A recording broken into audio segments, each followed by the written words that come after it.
अस्सलामुअलैकुम रहमतुल्लाहि बरकात। नाज़रीन, मैं हूं ज़ैनुल आबिदीन ज़ैन न्यूज़ से। मैं आज आपको कच्चे के इलाके के डाकुओं के बारे में जो मुख्तलिफ़ मकामात पे पंजाब, सिंध और बलूचिस्तान में मौजूद हैं उनके बारे में बताना चाहता हूं कि आखिर ये क्यों पैदा हुए, किन हालात ने इन्हें मजबूर किया डाकू बनने पे, और कौन से हुकूमती अवामल हैं जिनका ना होने की वजह से ये डाकू बने, और इनको आज तक नकेल क्यों ना डाली गई। इनको ना नकेल डालने का आखिर ये कौन से अवामल थे जो दिन ब दिन ये मुख्तलिफ़ कार्रवाइयाँ करने के बावजूद, इतने बड़े ऑपरेशन करने के बावजूद 2013 में भी ऑपरेशन किया गया जो मियाँ शहबाज शरीफ ने बाकायदा फ़ौज की मदद लेकर बहुत भरपूर तरीके से ऑपरेशन किया, जिसमें छोटू गैंग जो थे वो उनका जो सरगना था उन्होंने मजबूरन हथियार डाल दिए और वो आम माफ़ी के लिए इंतज़ामिया के पास आ गया। लेकिन उसके फ़ौरन ही बाद कुछ अर्सा अभी थोड़ा गुजरा था कि वहाँ के मुख्तलिफ़ कबीलों ने, जिनमें इमरानी गैंग, लथानी गैंग, दस्ती गैंग, सिखानी गैंग और इंधड़ गैंग, लुंड गैंग, मुख्तलिफ़ गैंग्स वजूद में आ गए और इन गैंगों ने इलाके में बदअमनी की फ़ज़ा पैदा कर दी। और इस तरीके से ये आपस में लड़ते थे कि आप देख के हैरान हो जाएंगे। जो मैं वीडियो आपको दिखाऊंगा कि ये किस तरह की लड़ाई लड़ते हैं। नाज़रीन, बलूचिस्तान में भी मज़ारी कबाइल और इस तरह तरीन कबाइल और मुख्तलिफ़ किस्म के कबाइल जो हैं वो आपस में लड़ते हैं, और उनकी लड़ाई के मनाज़र भी मैं आपको दिखाऊंगा कि वो किस तरह के होते हैं। आखिर ये मुल्क में इस तरह क्यों को कर रहे हैं, इनको रोकने वाला कोई नहीं है क्या। जहाँ तक मैं पहुँचा हूँ वो ये है कि इनके पैदा करने में वहाँ के वडेरे, वहाँ के सियासी हालात, वहाँ के सियासी स्ट्रक्चर, सियासी वडेरे, और सबसे ज़्यादा जो इक़्तिसादी हालात हैं, उनके मुआशी हालात हैं, उनकी तरफ तवज्जो ना देना। और ये आए रोज़ ये गैंग जो हैं ये हुकूमत पाकिस्तान के अदारों को धमकियाँ देते रहते हैं, अपने कबीलों को बज़रिया व्हाट्सएप जो उनके दुश्मन होते हैं उनको धमकियाँ देते रहते हैं, और ये इलाके में बदअमनी फैलाते हैं। वहाँ तालीम का ना होना, मवासलात का निज़ाम ना होना, तिबी सहूलियत का निज़ाम ना होना, नौकरियों के मौके ना मिलना, ये सबसे बड़ी वजह है जिनकी वजह से वो लोग बेशऊरे हैं, उनको शऊर नहीं मिला। और इन वडेरों ने अपने इस्तेमाल के लिए, सियासी ग्रुपों ने अपने इस्तेमाल के लिए आपस में इनको लड़ाए रखा और अपना फ़ायदा सोचते रहें। वहाँ जो इलेक्शन में क्या होता है, जब भी इलेक्शन होता है आपको देखते हैं कि बैलेट बॉक्स उठाए जाते हैं, ज़बरदस्ती उनसे वोटों पे मोहरें लगाई जाती हैं और वो एक ग्रुप को कामयाब कर देते हैं जिनके वो परवरदा होते हैं, जो उनको बाम सहूलियात फराहम करते हैं, जो उनके सहूलतकार होते हैं। और इस तरह हमारे जो अदारे होते हैं उनको मफलूज करके रख दिया जाता है और उनको बार बार मजबूर हुकूमत वक्त जो होती है वो कहते हैं कि इन पे हमला करें। मुख्तलिफ़ किस्म के ऑपरेशन किए गए।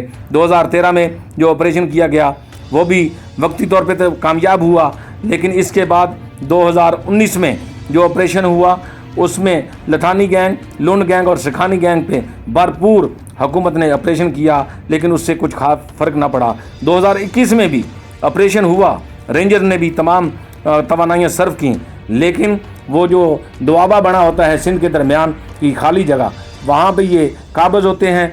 और इस तरह इन्होंने बख्तरबंद गाड़ियाँ भी जो थीं वो भी इन्होंने अपने कब्ज़े में ले ली और हुकूमत को काफ़ी नुकसान पहुँचाया, काफ़ी बंदों को यरगमाल बनाया।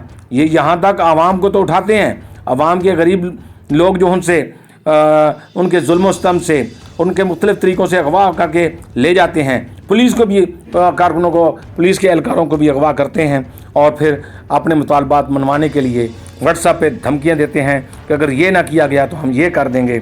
ये मकाम अफसोस है कि हमें इन इलाकों से इनको ख़त्म करना है। ये बहुत बड़ा एरिया है जो कंदकोट से लेकर शिकारपुर तक, सदकाबाद तक जाता है, रहीमयार खान तक जाता है, और ये इनके पास ये एक अपना एरिया बना हुआ है। ये बेल्ट जो है इतनी ख़तरनाक बन चुकी है कि वहाँ के लोगों का जीना दूभर हो चुका है। ये आप देख रहे होंगे कि मुख्तलिफ़ किस्म के ग्रेनेड दिखाए जा रहे हैं। ये ग्रेनेड दिखाता है और धमकियाँ देता है कि हमारा ये काम ना किया। और मज़े वाली बात, चांदी दिनों पहले जो वो लड़की इंडिया में चली गई थी और इन्होंने ये धमकियां दी थी कि वो लड़की को वापस ना, इंडिया वालों को, कि हुकूमत वक्त को कहा था कि वहाँ से वो लड़की वापस लाई जाए, नहीं तो हम मंदिरों को मसमार कर देंगे।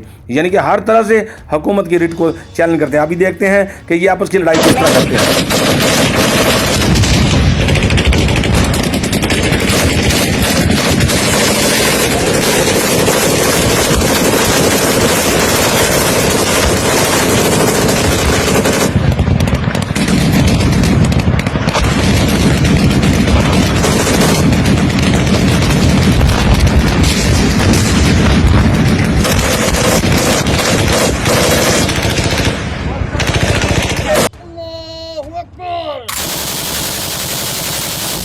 पुलिस की बड़ी कार्रवाई सानिया माही चौक 2021, जिसमें जानू इंटर गैंग ने पेट्रोल पंप पर हमला करके मुख्तलिफ मकामात पर 9 अफराद को चंद मिनटों में कत्ल कर दिया था और मुल्ज़मान कच्चा में फरार हो गए थे। मुतअद्दिद बार बड़े बड़े ऑपरेशन किए गए, लेकिन इंटर गैंग के खिलाफ कामयाबी ना मिली। गुज़श्ता दिनों सीमा जखरानी मामला में सिंध उबाड़ों के मशहूर डाकू रानो शर ने मंदिर पर हमले की धमकी दी, जिस पर सिंध पुलिस समेत पंजाब पुलिस भी हरकत में आ गई। 3 अरब की लागत से कच्चा ऑपरेशन जारी था। ऑपरेशन ख़त्म करने का ऐलान तो कर दिया गया, लेकिन कामयाबी ना मिली और ऑपरेशन को नाकाम करार दिया जा रहा था। लेकिन गुज़श्ता शब सिंध पुलिस ने बड़ी कार्रवाई करते हुए जानू इंटर गैंग के सरगना जानू इंटर, दश्ती गैंग के सरगना शहजादा दश्ती समेत 6 अफराद को हलाक कर दिया, जिसमें सुमार शर, मुशी इंटर, कट्टा शर समेत 6 अफराद मुकाबले में मारे गए हैं। सानिया माही चौक के 2 मुल्ज़मान जानू इंटर और शहजादा दश्ती की हलाकत पुलिस की बड़ी कामयाबी है। इतलात के मुताबिक मुकाबला सिंध में हुआ। इस कार्रवाई में SSP कश्मीर अमजद शेख ने हिस्सा लिया, जबकि रहीमयार खान पुलिस ने भी ऑपरेशन में हिस्सा लेने का दावा किया है। DPO रहीमयार खान रिजवान उमर गोंदल की क़यादत में बड़ी कामयाबी मिली है। नाज़रीन, ये डाकू फ़कीर सनाउल्लाह शर है। ये जो जानू इंदड़ गैंग के बंदे मारे गए थे, उनके बारे में ये किस तरह बोल रहा है हुकूमत को और किस तरह बता रहा है कि इसको पुलिस ने नहीं मारा, इसको जो भी है ये हम उनके साथी ने मारा है, उस्मान चांडियो ने मारा है। और उस्मान चांडियो जो वो बहुत से थानों को मतलूब था, डाकू था और वो अगवा बराए तावान की काफ़ी वारदातें कर चुका था। ये उनको शहीद कहता है डाकुओं को।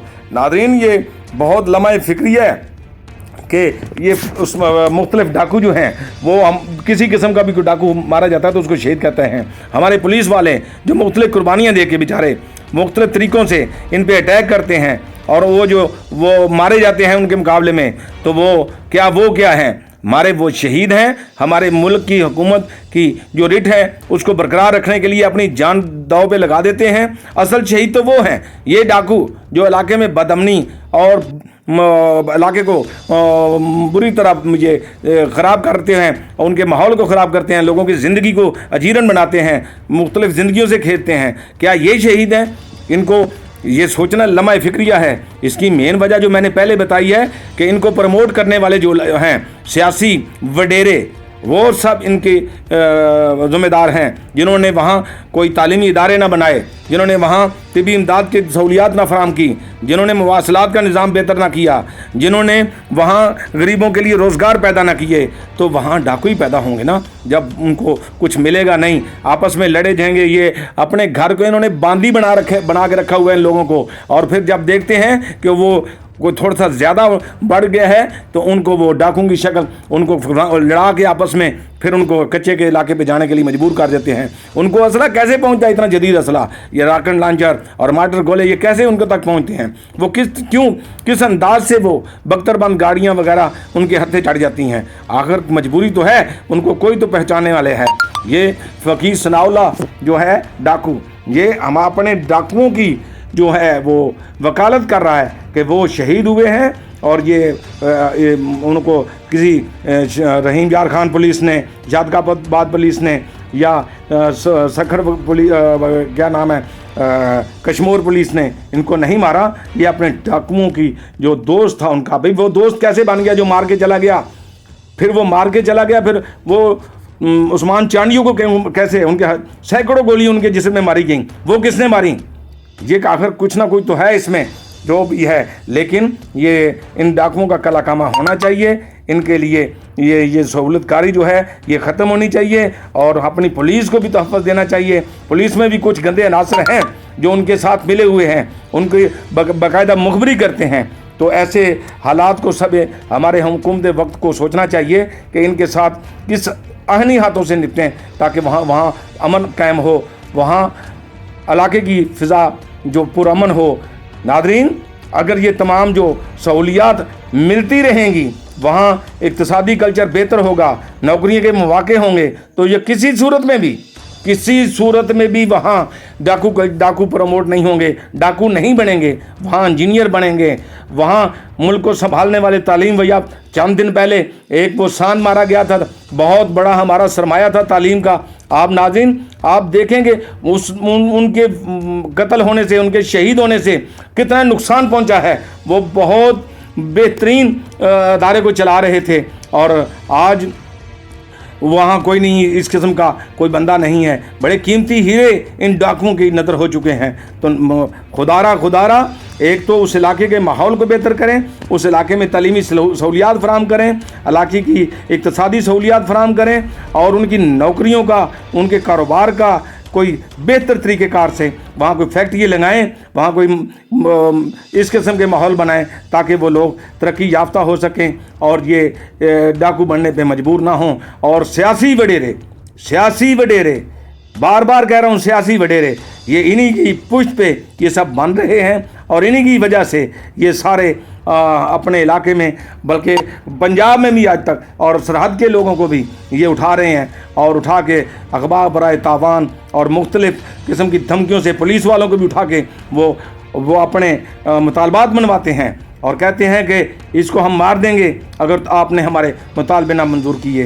तो नादरीन, ये लम्हा फ़िक्रिया है हुकूमत वक्त के लिए। आने वाली हुकूमत को जो आएगी वो सबसे पहले इन डाकुओं के ख़िलाफ़ को भरपूर तरीके से ऑपरेशन करें और मुनज़्ज़म अंदाज से ऑपरेशन करने के बाद ये सबसे पहले उस इलाके को बेहतर से बेहतर सहूलियात फराम करें ताकि मज़ीद वो अपने कारोबार में पड़े रहें, मज़ीद गलत ना सोचें, मज़ीद कोई किसी को नुकसान करने के लिए ना सोचें। और वडेरे भी अपनी सीट की खातर, अपनी कुर्सी की खातर उन डाकुओं को इस्तेमाल न करें। इलेक्शन में अक्सर मकामात पर आपने सुना होगा कि वहाँ से बैलेट बक्स उठाए जाते हैं, वहाँ के जितने भी प्रिजाइडिंग अफीसर हैं उनको उठा लिया जाता है और अपनी मर्ज़ी के कैंडिडेट पे वो मोहर लगवाते हैं।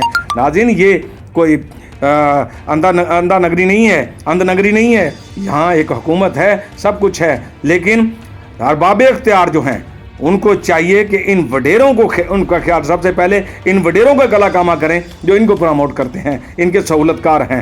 नाज़रीन, ये बहुत बड़ा लम्हा फ़िक्रिया है। वहाँ के अवाम बहुत तंग हैं, ख़ास तौर पे गरीब लोग तो बहुत तंग हैं और जो मुख्तलिफ़ किस्म की कार्रवाइयाँ करते हैं, इन कार्रवाइयों को रोकने के लिए बहुत ज़रूरी है कि इनके ख़िलाफ़ भरपूर ऑपरेशन किया जाए और इस किस्म का ऑपरेशन किया जाए कि वहाँ कोई डाकुओं का नामो निशान ना हो। ये इनके घर मसमार कर देने से इनका नुकसान नहीं है, इनके जो कमी गाहें हैं जहाँ रहते हैं उनको मसमार कर देने से इनका कोई नुकसान नहीं है।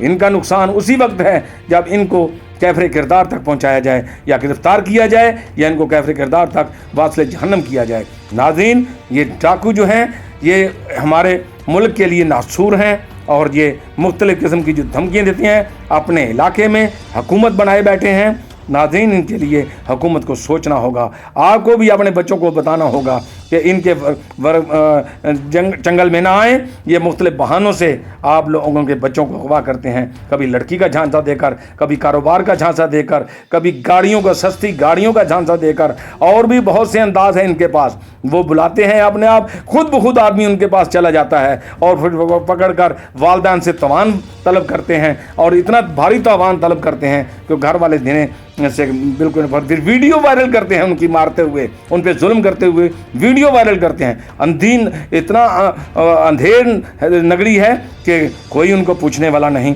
वो पुलिस को मारते हुए उनकी वीडियो वायरल करते हैं।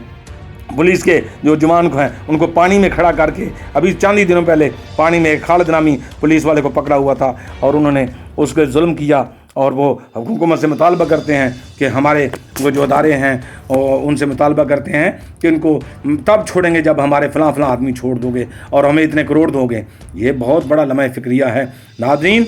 इसके लिए हम सबको मिलकर कुछ ना कुछ सोचना होगा और हुकूमत वक्त को ये हर फ़ोन पे बताना होगा।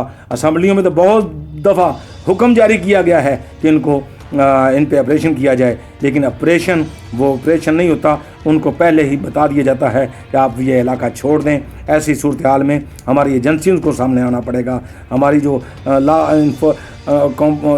कानून नाफज करने वाले अदारे हैं उनको भरपूर तरीके से इन पे अटैक करना होगा। ये आप देखें, ये एक पुलिस वाले को पकड़ पे गन पॉइंट पे उससे बयान दिलवा रहे हैं कि आप बयान दो कि मुझे छुड़ाया जाए। ये जुल्म नहीं, जुल्म की इंतहा नहीं तो और क्या है। नाज़रीन आप खुद देखें आप ये कितना जुल्म है कि हमारे इदारों को भी इन्होंने नहीं बख्शा। उनको भी पकड़ कर ये अपने मुतालबात मनवाते हैं और अपने जो डाकू पकड़े होते हैं उनको छुड़वाते हैं। अपने जो मुतालबात हैं उनसे असला मांगते हैं, पैसा मांगते हैं। नाज़रीन ये बहुत बड़ा लम्हा फ़िक्रिया है, इसके लिए हमें सोचना होगा।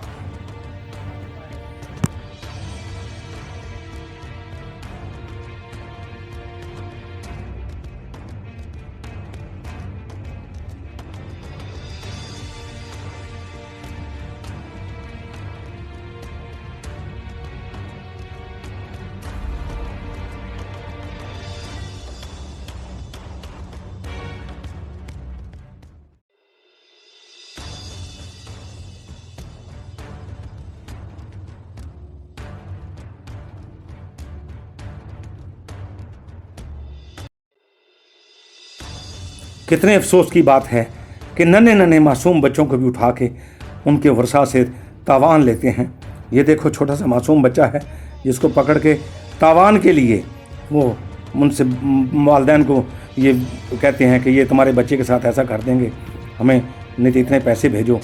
अफसोस, मकाम अफसोस है कि कोई इनको नकेल डालने वाला नहीं है। इस डाकू का बयान भी सुन लें, ये क्या कहता है जानू गैंग के बारे में।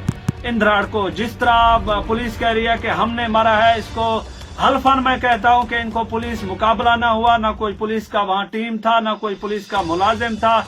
ये आपस की जो एक उनकी मेहमान बुलाया हुआ बाहर से चांडे कौम से ताल्लुक रखने वाला शख्स था, रहीम यार खान में उसका घर था, वहीं से उनका आना जाना रहता था, इनके साथ आता था जाता था, मिलना जुलना, रात को यानी एक साथ रहना, एक दूसरे पर भरोसा करना। तो वो शख्स वहां से चल के आया इन लोगों के पास, ये अपने घर से बाहर गए हुए थे किसी दावत के लिए पक्के की तरफ। तो वहां इसने उन लोगों को, ये भी मौजूद थे 6 इंसान, तो वो भी यानी वहां से आ गया है, 7 आदमी हो गए हैं। तो मिठा शर जो उनकी अपना शर का उताक था, डेरा था, बैठक था, वहीं पर ये सो गए रात 1 बजे। यानी उस अपने मेहमान ने अपना हथियार उठा के इन 5 आदमी को जो है शहीद कर दिया, 1 आदमी को शदीद जख्मी किया, 2 वहां कम उम्र बच्चे भी शदीद जख्मी। पुलिस का ये सब झूठ है, सिंध पुलिस का झूठ है कि हमने मुकाबले किए। तुम्हारा कोई भी मुकाबला नहीं है। ये आपस की मसले में, आपस की झगड़े में अपना यानी जो साथी थे उनकी अंदर जो है फौत हो चुके हैं। उनके अलावा जो वो कातिल था वो भी मौके से कुछ फासले तक फरार हो गया, वहां से फिर उसको पकड़ा गया, यानी जख्मी किया गया, वहां से उठा के फिर उसको भी मारा गया है। लेकिन अभी देखें वजीर आला सिंध कायम अली शाह, मुराद अली शाह, वो क्या कहते हैं इस बारे में, और वो देख रहे हैं ये असला जो डाकुओं से बरामद हुआ है।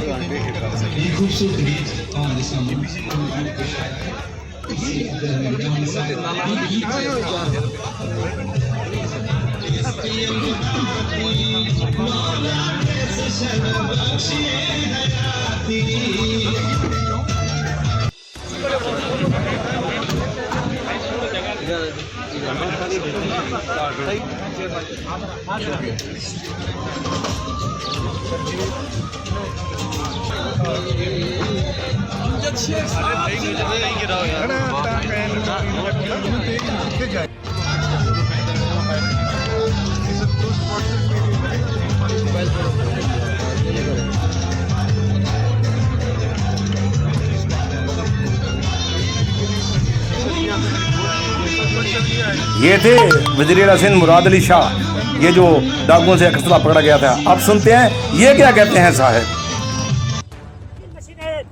आले वाला साहब, मली साहब, मैं तेरे पे पैगाम पठेंदा पिया, जवानी सवेले मैदे तू मैं काबिल गाल करेंदा पिया, वर्रे घरे तू बाहर नींदा, मीडिया ते चनेदा पिन, जिंदाबाद करेंदा वदी, ये हस्कार गाड़ी बिया बिया की दिने रेंजर मेरा दिठाले, पाक फौज दिठाले, उन्हें तू आओ पे सजा आओ पे, मैं तेरे ते दावत तैयार की पिया, टेंशन न कर आओ पिया, मैं चारी के सवेले जवानी वर घरे ते नवा, शबीर लेते ना, बेते ना, मैदे तू आ पियू तो वाला।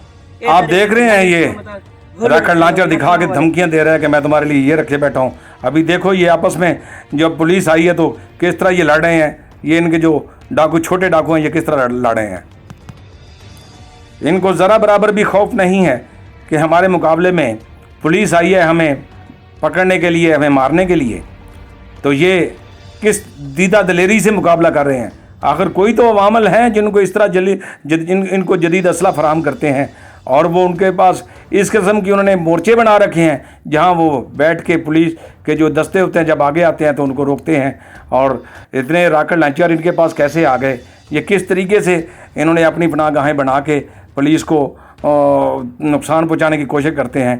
तो हमें ये हमारे मुल्क के अदारों को, हमारे मुल्क के हुक्मरानों को सोचना होगा कि कौन वो अवामल हैं जो इनकी सरपरस्ती करते हैं, कौन से सियासी अवामल हैं जिन्होंने इनको प्रमोट किया और इस तरह पैदा किया। ये देखें, ये सब बहुत बड़ा नामी डाकू है जो आपको दिखा रहे हैं। ये मुख्तलिफ़ तरीके से धमकी दे रहा है पुलिस वालों को कि ये देख लो सोशल मीडिया पे मैं ये कर रहा हूँ, अगर आगे बढ़े तो तुम्हारा ये हाल कर दूंगा, तुम्हारा वो हाल कर दूंगा। ये सोचना चाहिए, बहुत बड़ा लम्हा फिक्रिया है हमारी मुल्क की जो हुकूमती चलाने वाले अब अरबाब इख्तियार हैं। और देखो ये आपस की बलूचिस्तान में जो लड़ाई हुई है ये किस तरह ये वो असर है।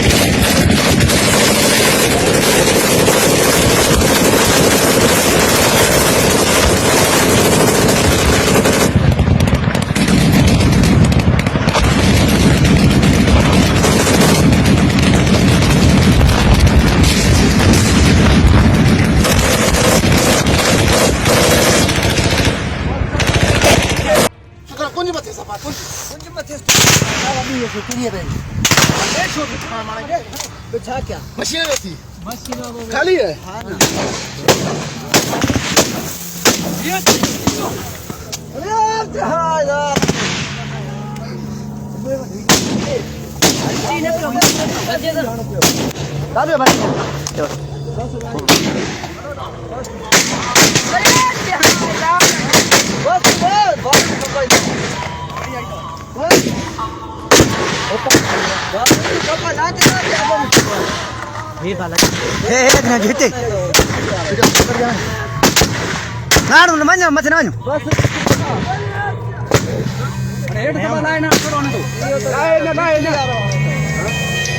इस बच्चे की उम्र देखें, इस बच्चे की उम्र पढ़ने लिखने की है और ये क्या कर रहा है आप देखें। ये असांजे समीना जे बारे में वीडियो आहे जेको इंडिया वारो खणी हिकु कुतो परिणियो आहे। 2 ॾींहंनि जे अंदरि असांजी पंहिंजी इज़त मोटाइण चयो त इहा सॼे सिंधुनि जी गैरत आहे। मां छड़े जिनाई आल टूअर जतोईअ जी ऐं हाल टूअर कैम वारे जी जेके हिते सिंधी आहिनि हिन सिंध में सॼनि जी गैरत आहे त असांजी 2 ॾींहंनि में इंडिया वारो मोटायो, न त पोइ असां जेके वाणिया ज़िले ज़िले में आहिनि सजन जुमायूं। इन साहब को देखें ये किस तरीके से हुकूमत के और अपने दुश्मनों को धमकी दे रहा है। अस्सलाम वालेकुम संदक याली मदद मैं जो हुकूमत था न झेड़ो आ न ऐलान आ न का जंगिया न का गाल आ न मोहाड़ा हुकूमत मैं जो अबो मड़ा जी हुकूमत चौंदी मां उहे कंदुसि जे मार खे चौंदी त असां सां मिलो मां मिलण लाइ तयार आहियां, अहिड़ो मसइलो नहीं। बाक़ी मुंहिंजा छोकिरा उॾे वटि महिमान हा महिमान अची रहिया आहिनि। उते हुया 6 महीना। हितां थोरो पाण में मसइलो थी पियो। उढनि वटि रहंदा। उढनि मुंहिंजा मारे माॾे कारूअ उढे रिंग कई त हे मारे तोॾे मोकिलिया हथ में तोहफ़ा। तव्हांखे चवां 6 महीना 8 साल मां तकियो मान। जे जावेद साहब बि असांजो सरदार आहे, वॾो आबो आहे। जे उढनि जो सरदार आहे त असांजो बि सरदार आहे, ऑफिसर आहे। अहिड़ी का ॻाल्हि कान्हे। बाक़ी तव्हांखे चवां जे उढनि जो ख़ैरु कयाई पे त असां ॾे लड़ी बि न आयो, या उढा असां ॾे लड़ी बि कान आया त भाउ असां पाण में ठहिया आहियूं। तव्हांजा मुड़ुस मरी विया आहिनि, असांजे हथां रहूं तव्हांखे असां इज़ो ॾियूं था। 8 साल मां तकियो मान न आया। वरी तव्हांखे चवां मां हिकिड़ो मुड़ुसु उढनि जो मारे आयुमि, हिकु बि मां फिटी कयूं आयो मान त मां तो सोचींदा सम्झंदा, न सोचाऊं न सम्झ आयूं। वरी मुंहिंजो धनार माल सां मारे फिटी करे विया दरिया ते। मां सफ़ा अहिड़ो वयल बि कोन हुउमि। हाणे मां पांधो। और जब सैलाब आता है तो सैलाब के दिनों में ये डाकू कैसे एक दूसरी जगह पे मुंतकिल होते हैं आप देख सकते हैं।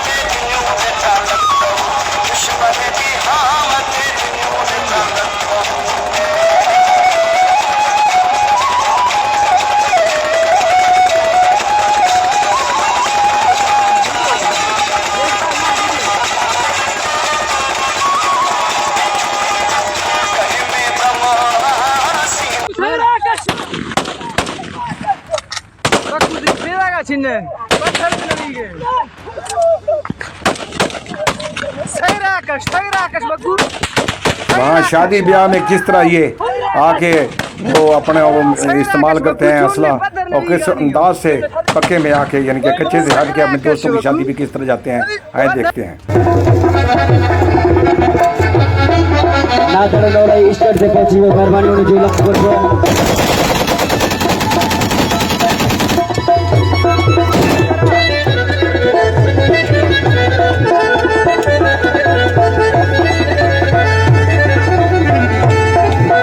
समझा थे मोड़ा टूटी दिल पही थई, मगरियत मोड़ा वो तन के कही थई।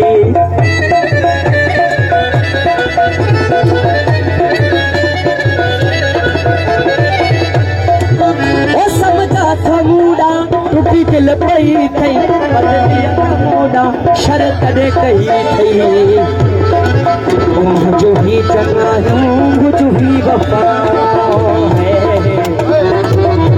जो ही चंगाओ जो ही वफाओ। ओ फिर पेरन में ना खुद के बेवफा अडड़े ते खकोली।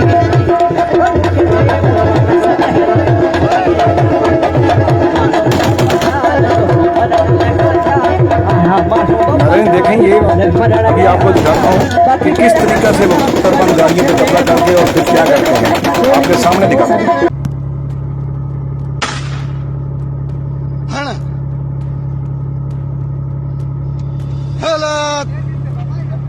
इन तमाम कच्चे में जो भी है सक्खरपुर, शिकारपुर और ये सक्खर जो और शिकारपुर और अंधकोट के बारे में सीनियर साफी से सुने ज़रा।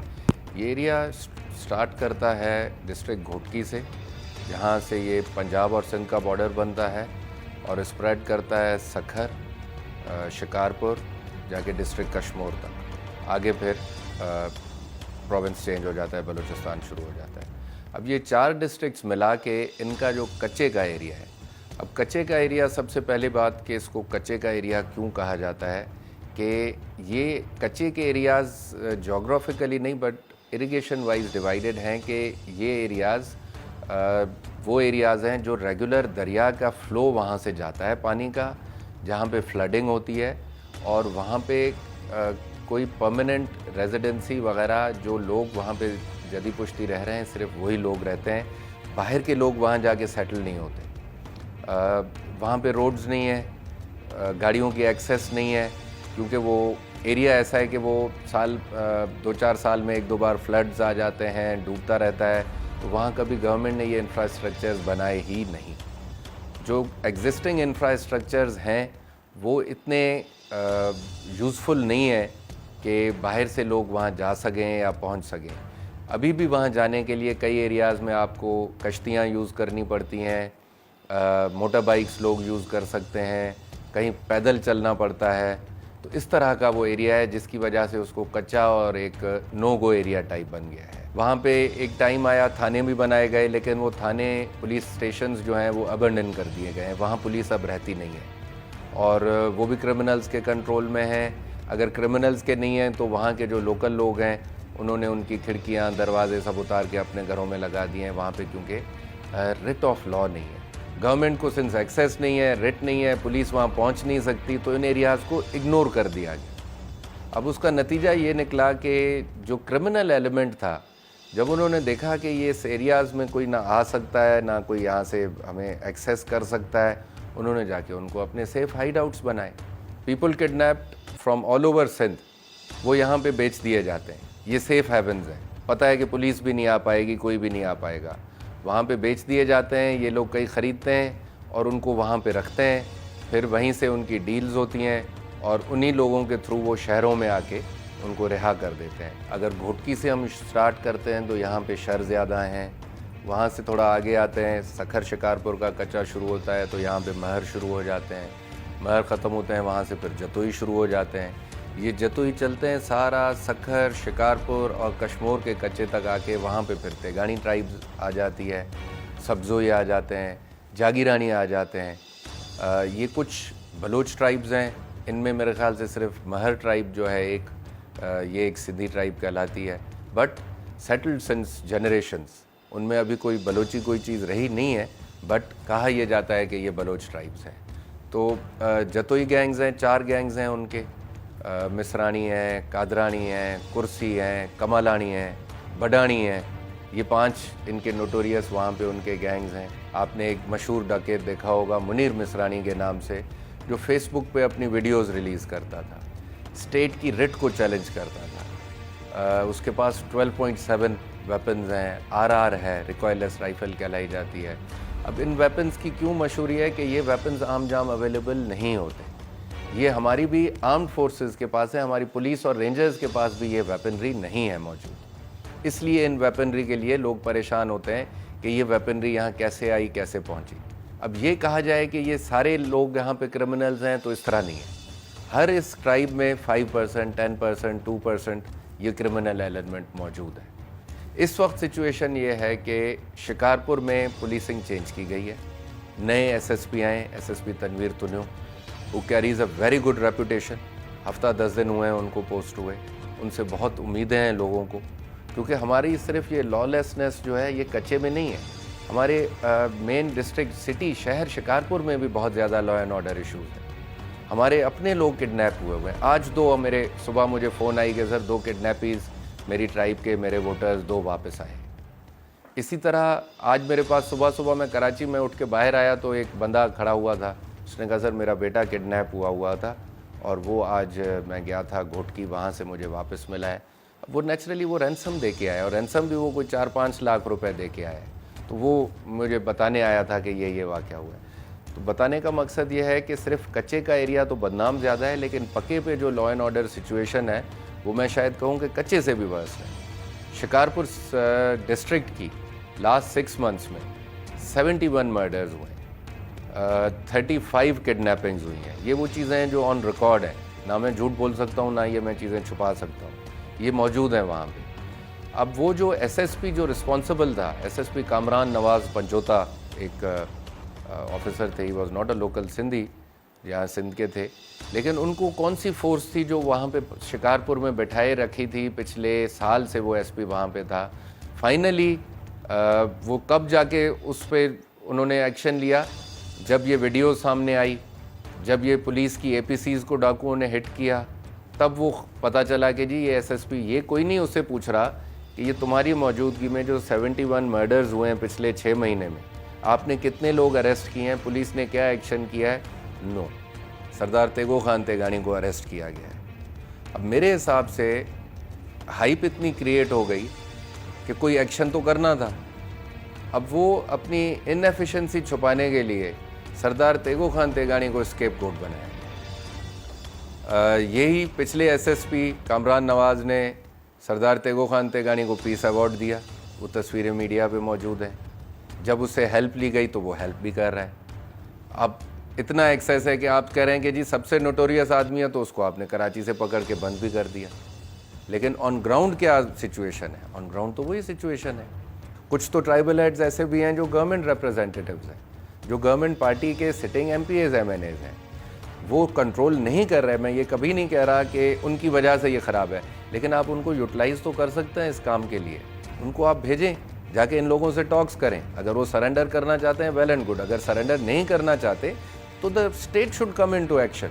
पुलिस कहती है कि हमारे पास एक्सेस नहीं है और हम उधर ऑपरेट नहीं कर पा सकते, ये बिल्कुल सही कह रहे हैं। पुलिस ना उस तरह हमारी ट्रेंड है, ना उनके पास ऐसा कोई इक्विपमेंट है।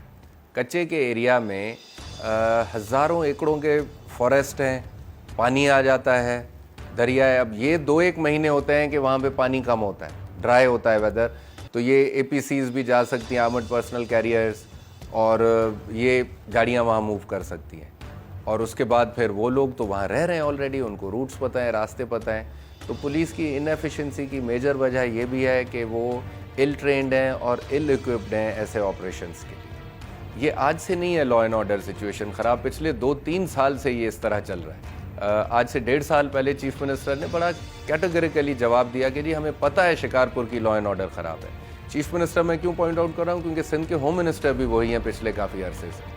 फिर उसके बावजूद एक्शन ना हो तो उससे जाहिर होता है कि गवर्नमेंट की विल नहीं है।